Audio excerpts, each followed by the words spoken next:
What's up guys, Enrique here with another video, and this time we're going to be talking about a really awesome delay module. It's by Allright Devices and it's called the Chronoblob, and it's going to be this guy right here. It's probably one of my favorite delays just because it's syncable. It has two different types of ways it kind of blends between different delays that you're going through, and of course one of my favorite things, almost everything on it is CV controllable. So let's head over to the desk and get into it.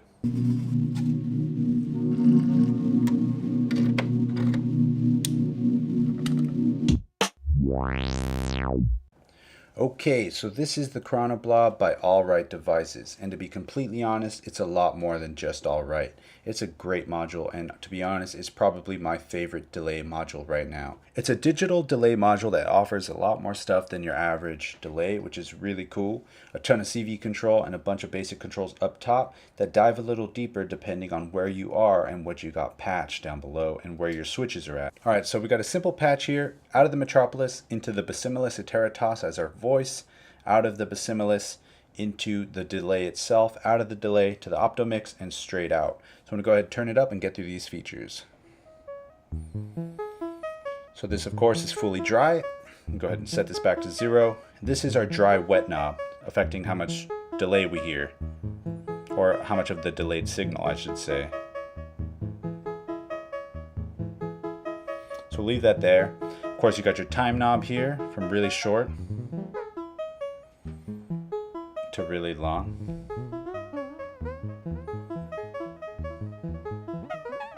Set that back to here. Of course your feedback, which basically hits infinite and can go way past it. And this LED right here indicates if you are kind of overloading or clipping, I guess you can say, your audio signal. So you'll see every now and then it'll clip, or you can just go crazy and get this super saturated delay sound. Up next you also have a time CV attenuator, basically telling your module to say how much of this that I'm sending into here to affect this, and also positive or negative. Right now we won't hear anything because we have nothing patched into the time. Then of course, like I said earlier, the dry wet. Down here we have a hold function, which is really cool, which will take a sample and then you can utilize the time knob to say shorten that sample or take more of that sample. So let's listen.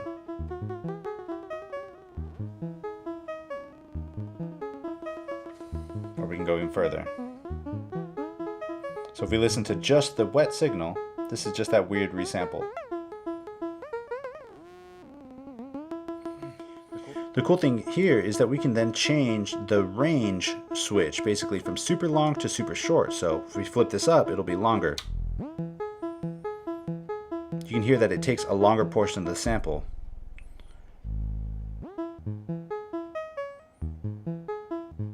Almost sounds like we're listening to the itself, but if we can shorten that up.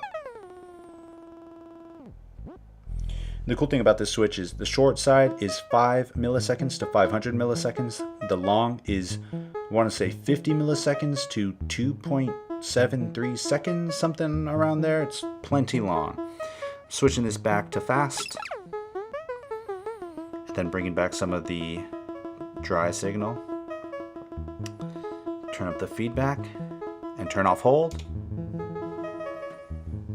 You can hear the delayed signals now back. Next up the switch, we have a resample mode and then the crossfade mode. The crossfade basically makes a smoother transition between the different delay rates. You don't really hear that tape warpy sound as you would with this on. You can hear it kind of re-pitches the sound and moves it back and forth. Me personally, I love that, and I love this on short. Down below we have an input, send, and return, which is really cool. The send and return basically act as you would expect, but if you don't know what that is, it's a really easy way to send the delayed wet signal out to something like a filter. So if I turn this up, we'll say send the delayed signal to the input of the filter. Take the output of the filter and return it back into the delay module. So if I turn this up to wet, it just sounds normal, but the signal is now being processed through the ripple, so I can filter just the delayed signal while still having access to the dry signal.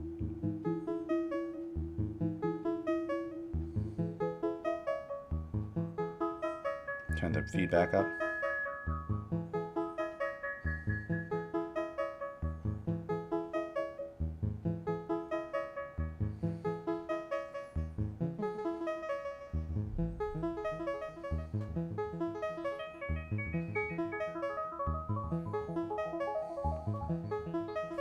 Leaving this up, this down.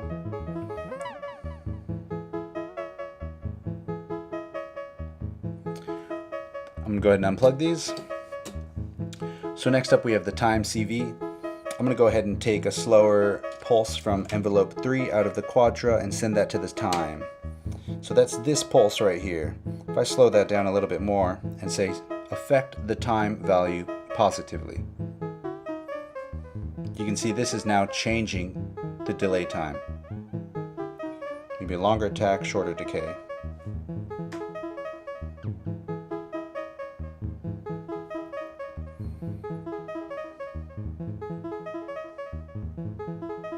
And then bam. So now let's try it, that same exact CV sent to the feedback. You see it slowly adds more and more and more until it starts feeding back, and then it's gone.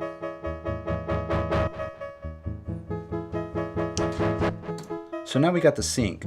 This can be synced by pretty much any type of signal. I'm not sure if it'll take audio rate, but you know, if you want to get that weird, maybe this ain't for you. But I'm going to take the clock out of the metropolis and send it to the sync input. And bam, just like that, you can hear it lock perfectly in. One thing that you might not have noticed is that around the time knob, you have divisions and multiplications. Those are now active because something is plugged into the sync input. So because something's plugged into the sync input, I can take that same time signature and divide it and multiply by 5 or divide by 5.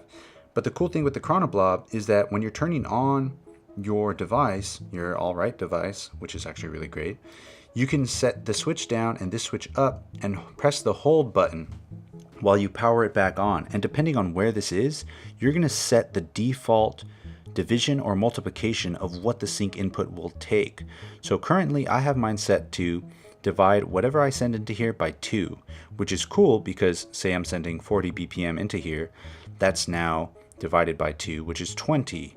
But I can take that division and then multiply it by 2, 3, 4, and 5, which are divisions that I wouldn't have access to otherwise unless I did that initial division. So you're not just you're technically not stuck to just multiply by 5 or divide by 5, depending on whatever's sent into here. You can set the default divide or multiply and then divide or multiply that. I know that's getting kind of geeky, but I was blown away when I could do that because I mean, sure, I can take 16ths and then divide that by 5, but I love taking 8ths or 4ths or quarters.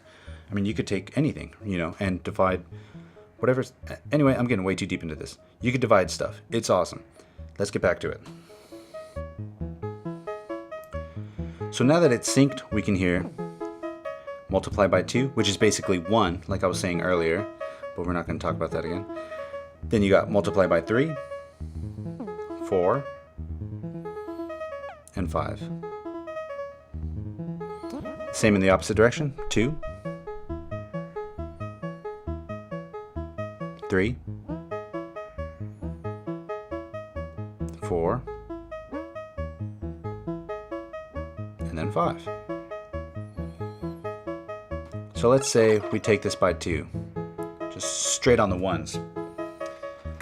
I'm going to now CV the hold button, but utilizing something else. So I'm going to take a random clock that's being generated by envelope 1 of the quadra, that signal, send it to the clock divider, of course in gate mode, and I'll take every 8 and then use that to hold the hold button.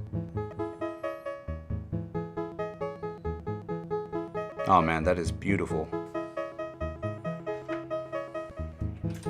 Alright, now let's take that signal, send it to the ripples,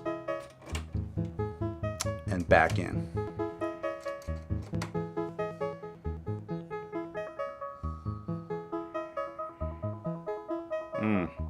That's some good stuff right there.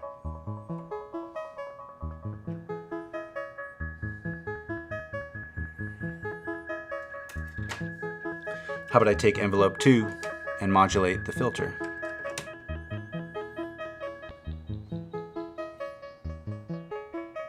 Oh, I could listen to this all day.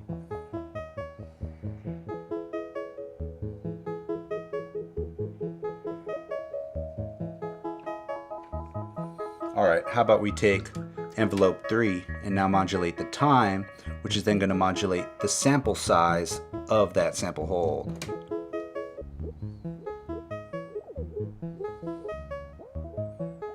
Oh my god, I am done, you guys. Let's listen to just the wet.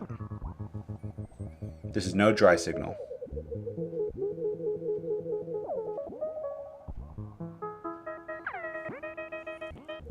My god. Anyway, I hope you guys find this video helpful. Those are some of the main functions. There's a lot of different power on, power off type of features of pressing certain knob controls, which allow you to really customize this delay module to fit your needs. If I didn't answer any of your questions, feel free to reach out in the comments below.